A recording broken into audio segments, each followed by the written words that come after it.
Здравствуйте, дорогие мои творческие друзья! С вами Хё, и в этом видео я расскажу о своих самых часто используемых инструментах и материалах.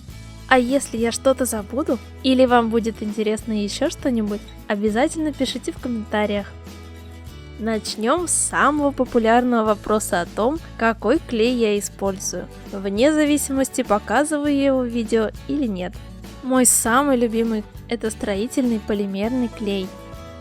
Он производится различными марками, но в работе не отличается. Узнать его легко. Он должен быть абсолютно бесцветный и прозрачный, консистенции жидкого меда. Этот клей на самом деле универсальный и сохнет быстро, но не в секунды, что как раз очень удобно. А также он не склеивает пальцы и легко удаляется скатывающими движениями.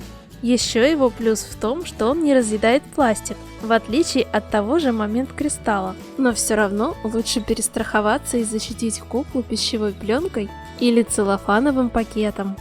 А если наносить его очень тонко, то он подходит даже для ткани, не пропитывая ее. Любой клей мне удобнее всего наносить обычной вязальной спицей. Для деревянных деталей, бумаги и в особенности для создания кукольных париков я использую ПВА Момент Столяр. Он гуще и не такой разведенный, как канцелярский ПВА. При высыхании становится очень прочным, поэтому отлично подходит для форм из папье-маше, которые не боятся даже запекания, но при этом в воде он все-таки размокает. Еще один клей – это силиконовый термопистолет. На мой взгляд, он менее удобен в миниатюрной работе, так как довольно малоуправляем. И сам силикон у меня то застывает слишком быстро, то норовит везде растечься. Но и с ним можно придумать немало интересного. Все это я покупала в обычных строительных магазинах. Еще один мой незаменимый клейкий помощник – это, конечно же, малярный скотч. Я использую его почти для всех видов работ. От создания выкроек, про это есть отдельное видео, до стягивания склеенных деталей. Этот скотч хорош тем, что не повреждает и не оставляет следа на большинстве поверхностей, но при этом крепко приклеивается к ним. Также на нем можно легко рисовать, что очень удобно для той же кройки. Его можно купить также в строительных или в хозяйственных магазинах. Основной материал на моем канале – это, конечно же, ткань. Но о ней нет смысла рассказывать в этом видео, так как я всегда говорю, какая именно нужна ткань в начале каждого проекта. Скажу лишь только то, что покупаю свои ткани я в соответствующих магазинах. Либо пускаю на тряпки детскую одежду. Это излюбленный прием кукольников. Именно в детской одежде используются тонкие ткани, так подходящие нам. И, конечно же, нужны иголки, булавки.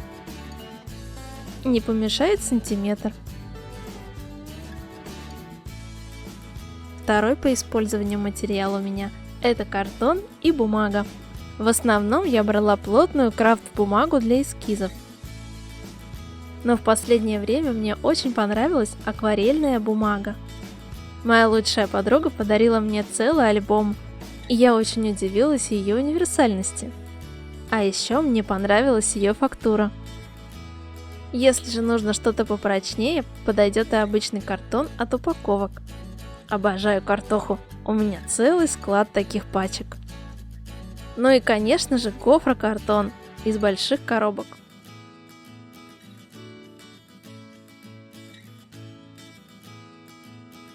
Еще отличным материалом для кукольной мебели являются деревянные шпатели. Эти я покупала на AliExpress. Там их без труда можно найти разной длины и ширины. Резать их легко как ножницами, так и ножом. А склеить можно любым клеем для дерева или тем же моим любимым универсальным полимерным. Теперь перейдем к фурнитуре. Всю ее я когда-то покупала на AliExpress, К сожалению, сейчас точных ссылок мне уже не найти, ведь это было очень давно. Но поискав по ключевым словам, вы без труда найдете кучу подобных лотов. Не знаю, почему все так боятся интернет-магазинов. Я так их просто обожаю, особенно Алик, уж там точно найдется все. Из фурнитуры у меня много вот таких различных пинов для бижутерии, а также шляпки для бусин и, конечно же, большое количество соединительных колечек, без них никуда.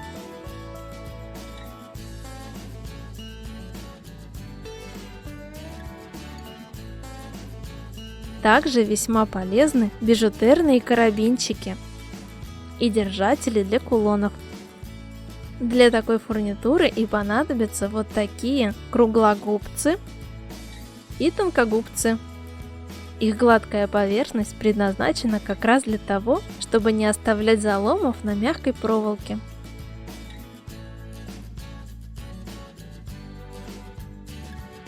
И зубчатые плоскогубцы для всего остального. Говоря о проволоке, если нужна потолще и более жесткая, то я беру обычные канцелярские скрепки. У меня есть маленькие, средние и большие.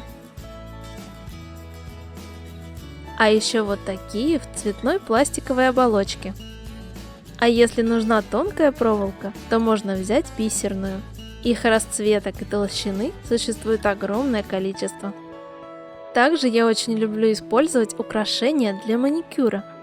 Различные бульонки, полусферы и другие элементы, которые можно без труда найти в большом разнообразии.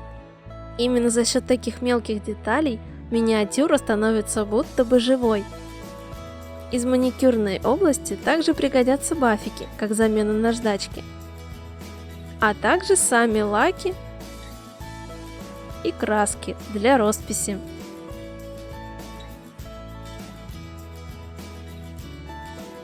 А из обычных красящих помощников у меня это акриловые краски.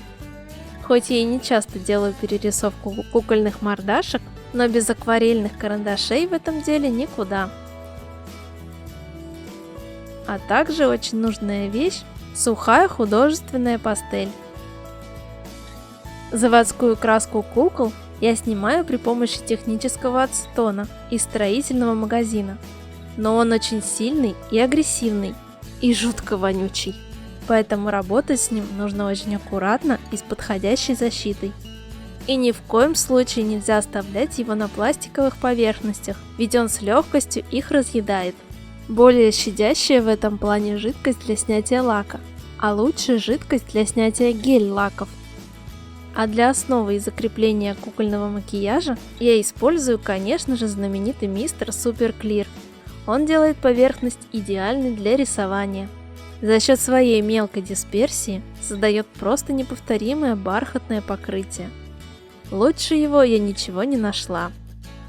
Единственный бюджетный аналог, который мне более или менее понравился, это вот такой лак Марабу, хотя он и более грубоват. Ну и еще одна категория моих видео – вязание. Вязать кукольные вещи – это отдельный вид челленджа, который доставляет мне особое удовольствие.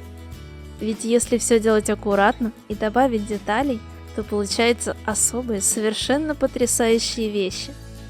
Основой является выбор пряжи. Мне очень нравится 100% хлопковая пряжа, она тонкая и приятная на ощупь, а изделия из нее не хрустят, но и не стоят колом. Также многие мастера часто берут обычную пряжу и раскручивают ее на ниточки.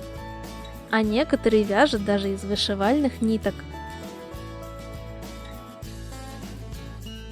Ну и сами спицы нужно брать по максимуму тонкие, примерно 1 мм в диаметре. А также самый маленький размер крючков.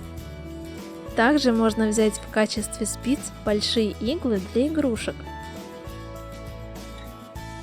Но не забудьте сточить острые концы.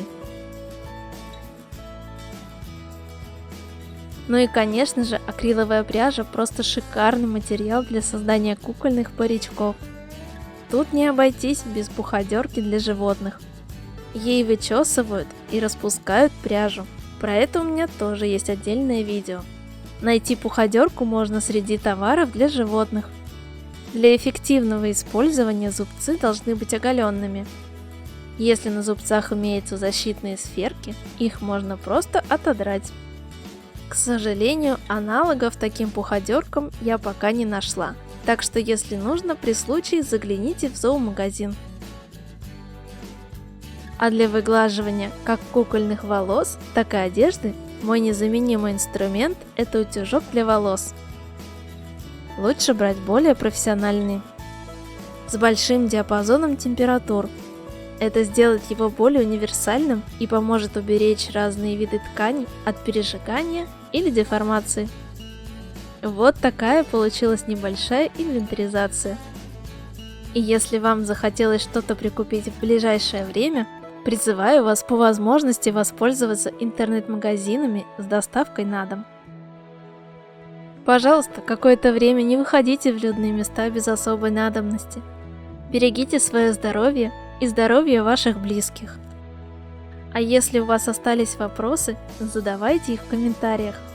Надеюсь, это видео вам понравилось и оно было для вас полезным. Ставьте лайк, пишите комментарии и подписывайтесь на мой канал. А если вы хотите, чтобы видео выходили чаще, рассмотрите возможность поддержать меня на Patreon. Бесконечного вам вдохновения и до новых встреч!